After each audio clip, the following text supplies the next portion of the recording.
నమస్తే, welcome to Leo news. YSRCP అధికారంలో ఉన్నప్పుడు ఫైర్ బ్రాండ్గా గుర్తింపు తెచ్చుకున్న రోజా మరి అధికారం కోల్పోయాక కనుమరుగైపోయారు. ఆవిడ విదేశాల్లో ఎంజాయ్ చేస్తున్న ఫోటోలను రీసెంట్గా అయితే మనం చూసాము. ఇక ఆ తర్వాత కూడా మరి రాష్ట్రంలో జరుగుతున్న ఏ సిచ్యువేషన్లోనూ ఆవిడ యాక్టివ్గా అయితే కనిపించట్లేదు. మరి ఆవిడ పార్టీకి దూరం అవుతుందా అనుకుంటున్న టైంలో ఈరోజు ఆవిడ గురించిన కొన్ని కమెంట్స్ కూడాను అలానే వినిపిస్తున్నాయి. ఎందుకు అంటే ఆవిడ అఫీషియల్ అకౌంట్స్ నుంచి, సోషల్ మీడియా అఫీషియల్ అకౌంట్స్ నుంచి పార్టీ గుర్తులను కూడా తొలగించినట్టు వార్తలు అయితే వస్తున్నాయి. మరి ఆవిడ నిజంగానే పార్టీ నుంచి దూరం అవుతున్నారా? మరి అసలు ఆవిడ పార్టీ కూడా మారతారా? ఆవిడ రాజకీయాలకే గుడ్ బై చెప్తారా? ఇలాంటి విషయాలన్నీ తెలుసుకుందాం. మనతో పాటు ఉన్నారు senior political journalist doctor Durga Vadlamani గారు. నమస్కారం మేడం. నమస్తే అండి. సో వైసీపీ అధికారంలో ఉన్నప్పుడు ఫైర్ బ్రాండ్గా గుర్తింపు తెచ్చుకున్నారు. అంటే ప్రతిపక్ష పార్టీని ఎంత గట్టిగా విమర్శిస్తే జగన్మోహన్ రెడ్డి గారి దృష్టిలో అంత బాగా పడతాము అన్న ఉద్దేశంతో ఇవిడ చాలా యాక్టివ్గా అయితే మాట్లాడారు. ముఖ్యంగా కూడా చంద్రబాబు గారిని ఉద్దేశించి కొన్ని ఆడవాళ్ళు కూడా మాట్లాడకూడని మాటలు కూడా ఆవిడ మాట్లాడిన సందర్భాలు మనం చూసాము. మరి అంత యాక్టివ్గా ఉన్న ఆవిడ పార్టీలో ఓడిపోయిన తర్వాత విదేశాలకు వెళ్ళారు. సో వెకేషన్ ఎంజాయ్ చేస్తున్నారు అని అనుకున్నారు. కానీ ఇప్పుడు ఆవిడ సోషల్ మీడియా అఫీషియల్ అకౌంట్స్ నుంచి కూడా అసలు పార్టీకి సంబంధించినటువంటి ఏ గుర్తుని ఉంచలేదు, మొత్తం డిలీట్ చేసింది అని చెప్పి వార్తలు అయితే వస్తున్నాయి. సో మీరేం చెప్తారు మేడం, ఆవిడ ఎందుకు ఇలాంటి పని చేసింది అంటే? మీరు అసలు ఫస్ట్ ఫైర్ బ్రాండ్ అనే పదం ఆవిడకి ఎంతవరకు సూట్ అవుతుందని ఆలోచించండి. ఫైర్ బ్రాండ్ అంటే అంశాల మీద వాళ్ళు అగ్రెసివ్గా మాట్లాడతారు. ఇప్పుడు ఉదాహరణకి రేణుకా చౌదరి గారు ఉండేవాళ్ళు, అంతకుముందు సుష్మా స్వరాజ్ గారు, చాలా మంచి నేత ఆవిడ బీజేపీలో. ఇలాంటి వాళ్ళు ఫైర్ బ్రాండ్స్ తప్ప ఈవిడ ఫైర్ బ్రాండ్ ఏంటి?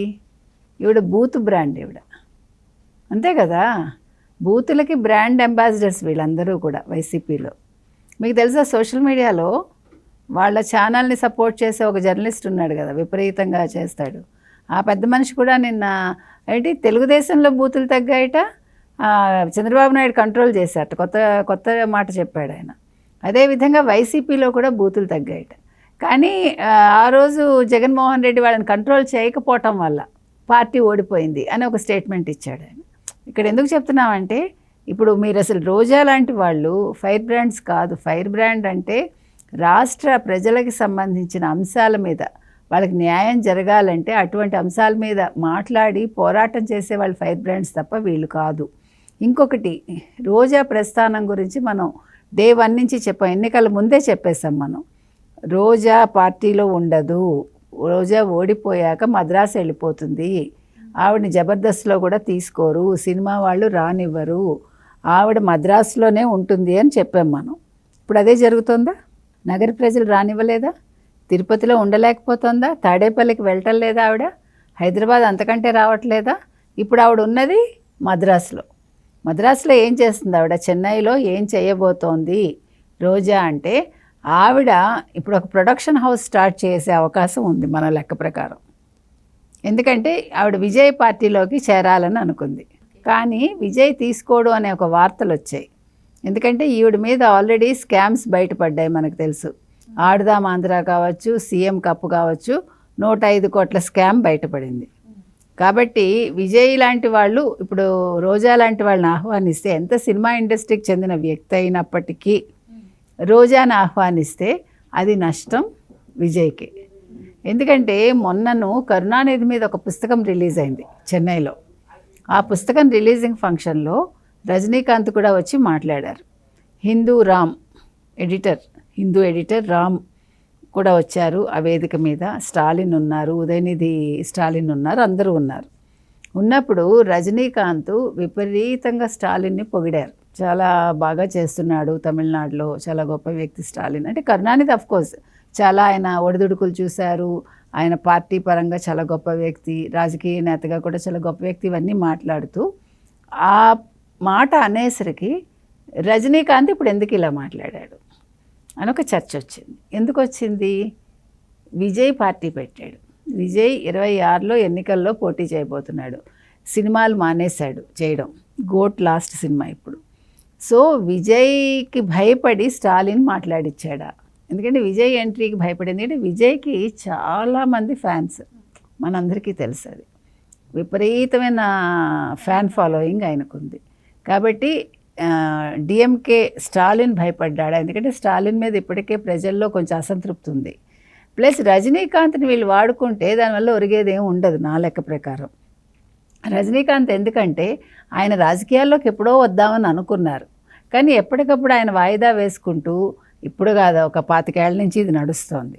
ఇంకా ఇప్పుడు రజనీకాంత్ కొత్తగా పార్టీల్లోకి వచ్చిన అంటే ఈయన వెంటనే డిఎంకేలోకి వచ్చేస్తాడా, డిఎంకే తరఫున నిల్చున్నా ఏమవుతుంది, ఏం వరుగుతుంది డిఎంకే కొత్తగా?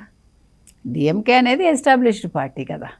కాబట్టి రజనీకాంత్ ఒకవేళ స్టేట్మెంట్స్ ఇచ్చినా, రజనీకాంత్ డిఎంకే తరఫున మాట్లాడినా కూడా ప్రజలకు ఎప్పుడూ కూడా ఒక కొత్తదనం కోరుకుంటారు కదా.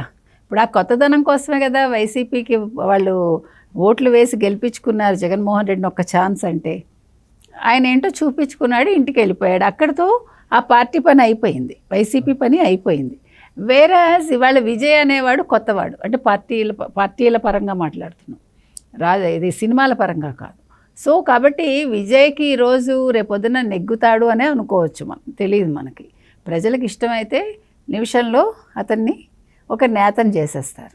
కానీ ఇప్పుడు ఇక్కడ ఎందుకు మాట్లాడుకుంటున్నాం అంటే రోజా ఆ పార్టీలోకి వెళ్తుంది అనే మాట వచ్చింది కాబట్టి ఇవన్నీ మాట్లాడుకున్నాం. కాబట్టి రోజా ఏం చేస్తుంది, ఇప్పుడు రోజాని రానివ్వడు. డిఎంకేలోకి వెళ్తుందా?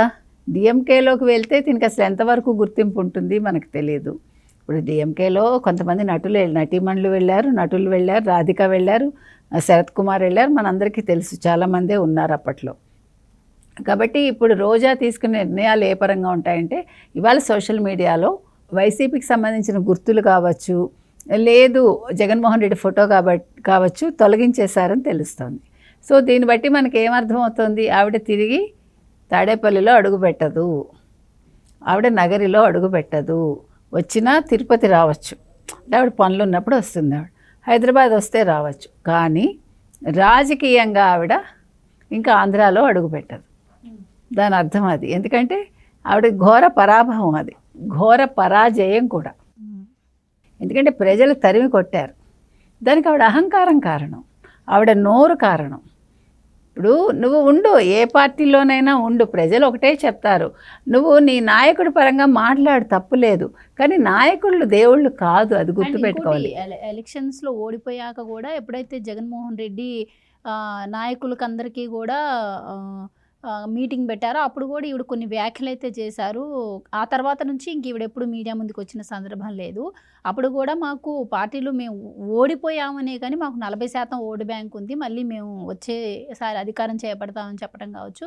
మరి ఇప్పటికే ఆడుదాం ఆంధ్రాలో ఆవిడ ఆ కేసులో ఆ స్కామ్లో ఇరుక్కొని ఉన్నారు. అడుగా ఎంక్వైరీ కూడా జరుగుతోంది. నా మధ్య కూడా కొంచెం యాక్టివ్గా కేసు కూడా యాక్టివ్గా మూవ్ అయింది. మరి ఎంక్వైరీ మొదలు పెడితే మరి ఆవిడ అరెస్ట్ కూడా అయ్యే అవకాశం ఏమైనా ఉంటుందంటారంటే నాకు అసలు ఆ స్కామ్ గురించి ఏం తెలియదు అని చెప్పి ఆవిడ చెప్తోంది. ఇంకా సో ఇవన్నీ అరెస్ట్ అవుతుంది అని భావించి మరి పార్టీకి దూరంగా ఉంటుందా, లేదా అసలు రాజకీయాలకు గుడ్ బై చెప్పి మళ్ళీ సినిమాల వైపు వెళ్తుందంటారా? ఏం చెప్తారు? సినిమాల్లో తీసుకోవాలి కదండి. ఆంధ్రాలో అయితే ఆవిడకి అవకాశం 90% లేదు, 10% మనకు తెలియదు.